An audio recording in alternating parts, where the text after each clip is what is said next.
Morning, everybody. Well, it's nice to be here. Thank you very much, Neg. Thank you very much to your executive committee for allowing me the invitation to speak here. It's a very genuine privilege to be here. Got into a little secret. I actually got married in this town 25 years ago in September, and it still works. We're coming back in September to renew our vows. How about that? So I'm twice in 1 year.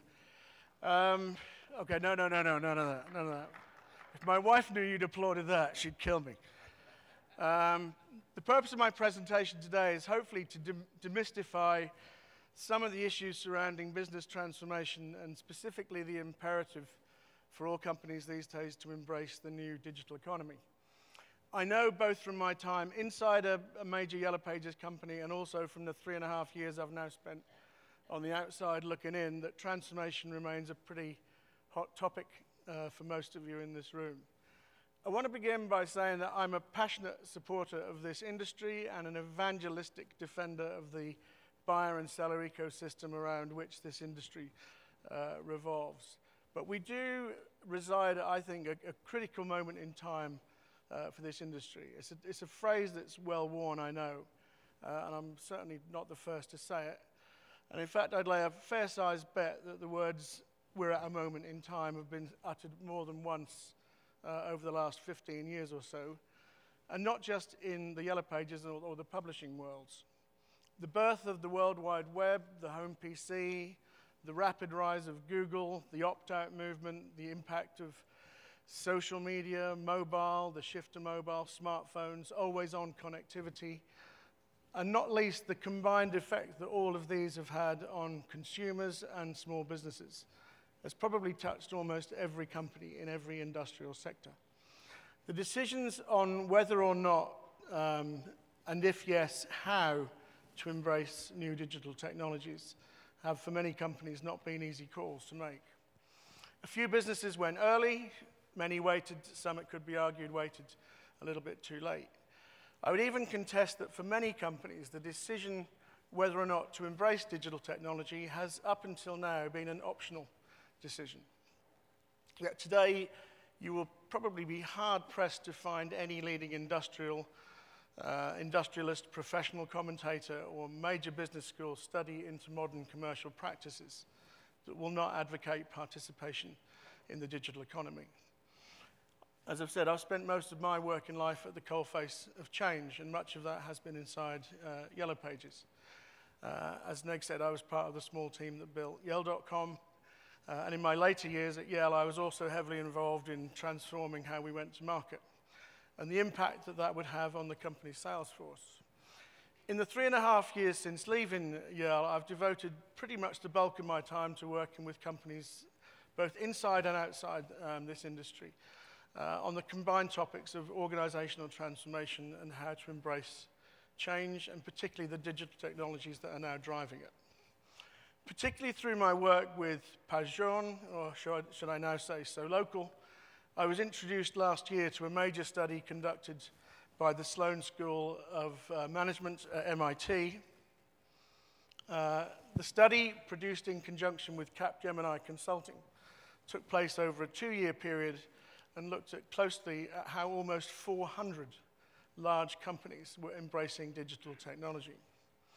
I was heartened that the study's findings mirrored many of my own observations, both around the challenges and pitfalls involved, as well as identifying the opportunities and benefits to be achieved by making that brave decision to embark on a transformation journey.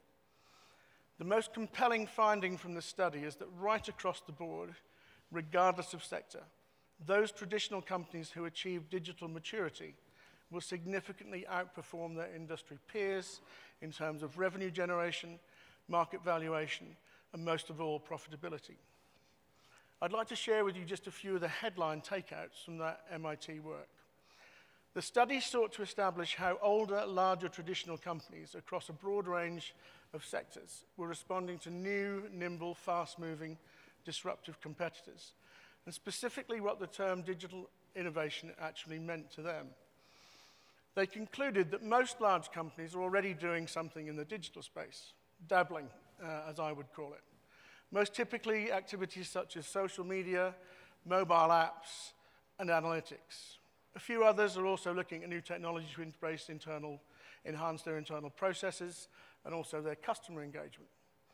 The study describes only a small proportion of companies as being digital mature. But what does that entail? MIT's work assesses companies against two dimensions: digital intensity and transformation management intensity. Digital maturity is not just the ability to build digital solutions and innovations, but just as significantly the capability of the leadership of that company to drive enterprise-wide transformation through its vision, its governance, and most important of all, the engagement and alignment of its workforce. The two dimensions form the criteria axes of a simple 2x2 matrix against which companies are assessed and then plotted. Companies that are low on both indices are understandably considered beginners. The most popular quadrant in the survey is the one in the top left, where the survey showed that while many companies are doing lots of digital activity, the reality is that they are often uncoordinated and very often duplicated. This quadrant is called the fashionistas. There's probably a few fashionistas in this room. Companies in the bottom right quadrant tend to be well governed, but are perhaps more risk averse, and as such, their move into digital has been considered a lot more considered, hence the conservative tag. While those who demonstrate both intensity on both criteria are considered digerati. Key observations from the study are that whilst the large majority of companies are investing in digital initiatives, the haphazard and often uncoordinated manner with some of them means that in the operational culture, it's most likely to still be operating mainly in silos. On the transformation management axis, the view is that in too many companies, the approach is overly slow and conservative, and thus preventing that company from being able to maximize on all the opportunities available to it. For those companies who do it right, however, there are massive advantages to be gained.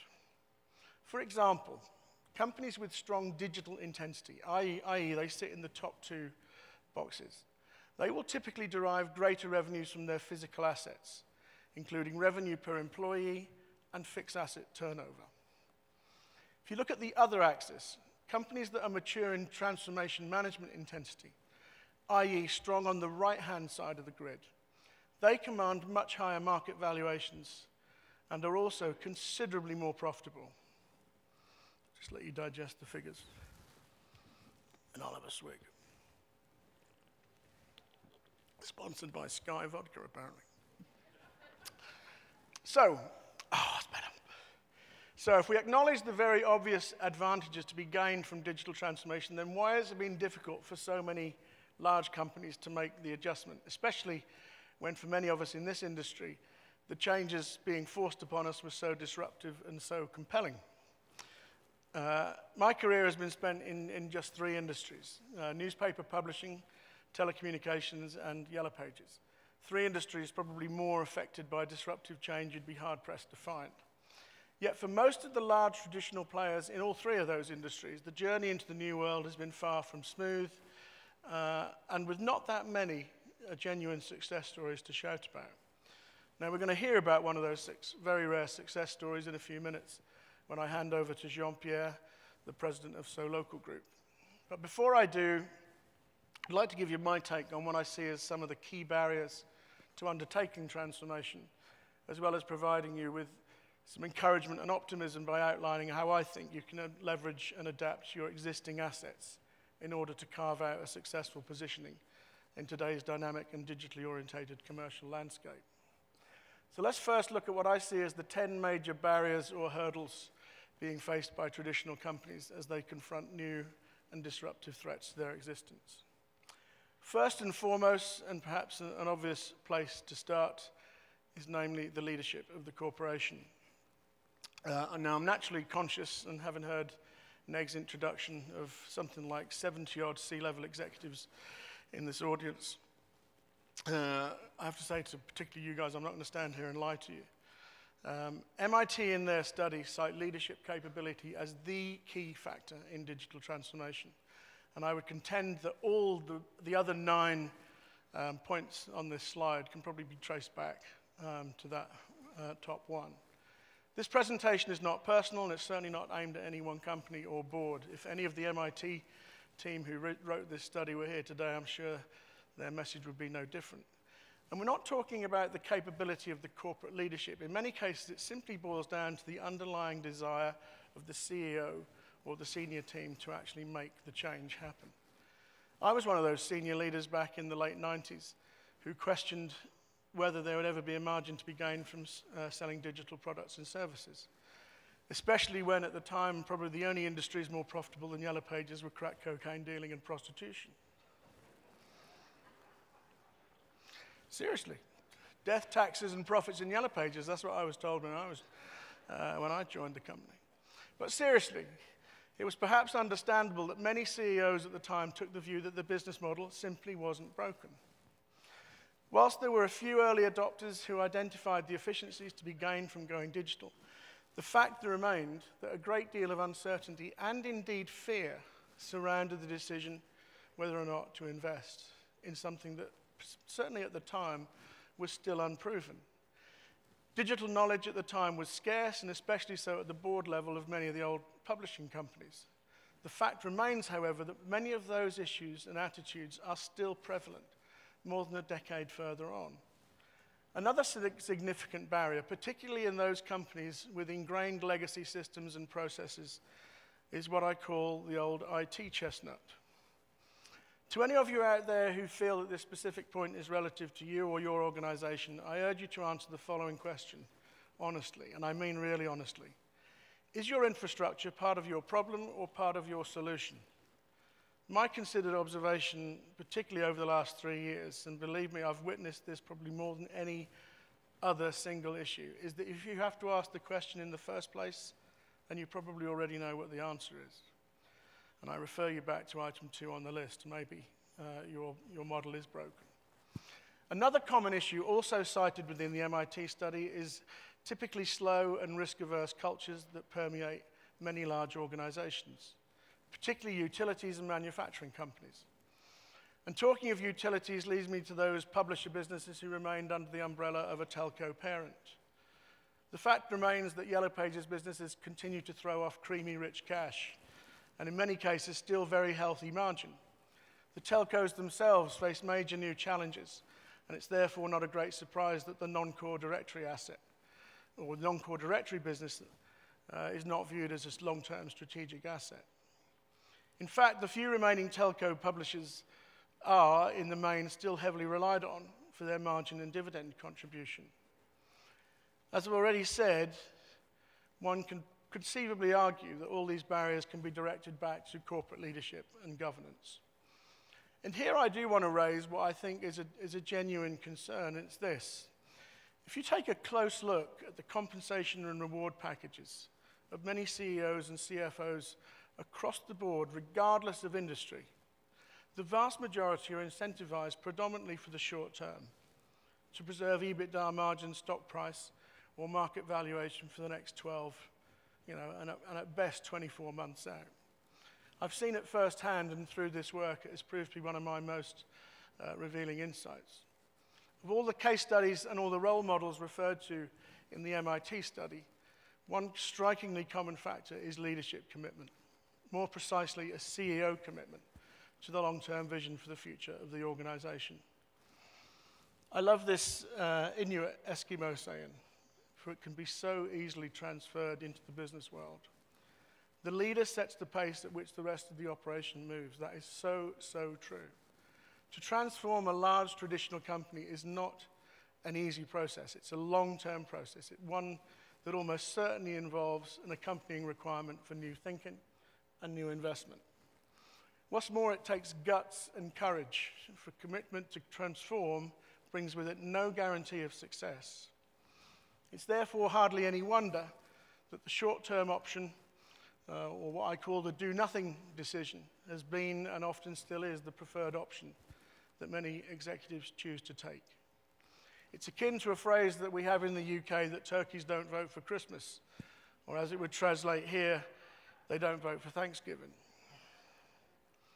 Now let me say this, and I'm seriously not here to pick a fight with any CEO or any of the 70-odd of you out there, you could probably kick the living daylights out of me if you all ganged up on me at once, and I don't want to pick a fight with any of you. In fact, I have a great deal of empathy, indeed sympathy, with any business leader who has to steer their organization through what has been probably the most concentrated period of disruptive change that this world has seen.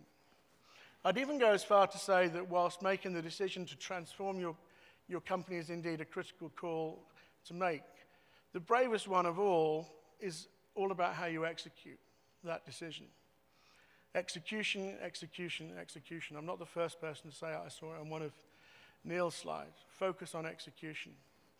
I've sat in many boardrooms where the future strategic options of a company have been debated so rigorously over such a long period of time that we've just sat there and stagnated. In fact, it brings to mind an apt saying that when all is said and done, a hell of a lot more gets said than done, and that is so true. It's true of large traditional companies, regardless of industry sector, that they spend disproportionate amounts of time agreeing what their strategy is, yet nowhere near the same amount of rigor in aligning their resources and assets in how they execute their plan. That's something you'll hear about in a moment from Jean-Pierre. Again, one can point to a number of different factors. One of the best marketing directors I ever had the pleasure to work with many years ago was a former CMO at Mars and Procter & Gamble. And she used to drill into all of us who worked for her just one saying: no customer ever sees your strategy, only how you execute it. So, so true. So let me come back to Yellow Pages again. Over the past decade, we've heard lots of publishers make bold, forward-looking statements along the lines of transforming our businesses from print publisher to solutions provider for SMEs, or some other words around that phrase. It's a perfectly sound and logical strategy to pursue. Yet here we are today, and despite many valiant attempts, the reality is that very few players can say that they have successfully delivered. It proves the point. It's not the strategy that fails, it's all about the execution. Successful strategic execution depends on just a few core components. Having a clear and compelling future vision. Limiting your execution around 3 or 4 core strategic themes. What So Local have done so well is just focus the entire organization around 2 or 3 core strategic pillars, number one of which is the user and the content that they access. So central to your strategy must be a commitment to your customers. And then once you have those 2 in place, it's all about how you align your organization. Align your organization behind the vision, and then most of all, engage and motivate your people to deliver. Pretty simple formula, but incredibly difficult to deliver. Let me just dwell for a minute on the last component about engaged and motivated employees. I've already said that transformation alone is tough, but to achieve it without a committed, galvanized and motivated workforce is impossible. Jean-Pierre is going to tell you how he engaged his people in Pajon. But first of all, let me share with you a revealing piece of research by Gallup. Every other year for more than 30 years, Gallup have been asking the same 12 questions to employees in more than 150 different companies. The results provide a macro-level indication of the organization's general health. The conclusion being that the more engaged the workforce, the greater the capability to unleash the company's potential for growth. And I'll just pull up all the relevant bits on this slide.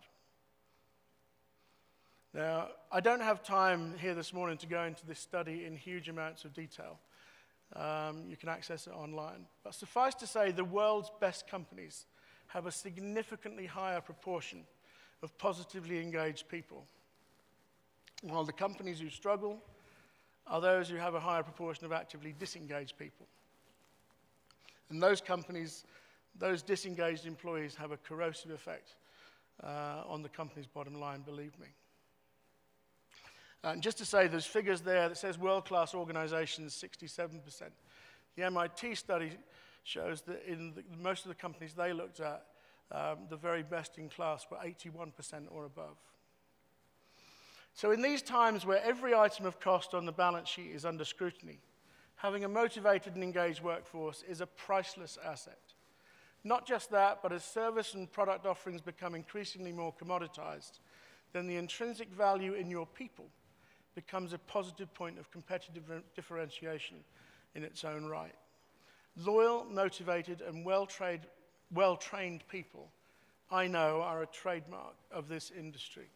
Doesn't matter where I go, be it Europe, India, Australia, France, the US here, I meet talented, committed people with rich yellow blood pulsing through their veins.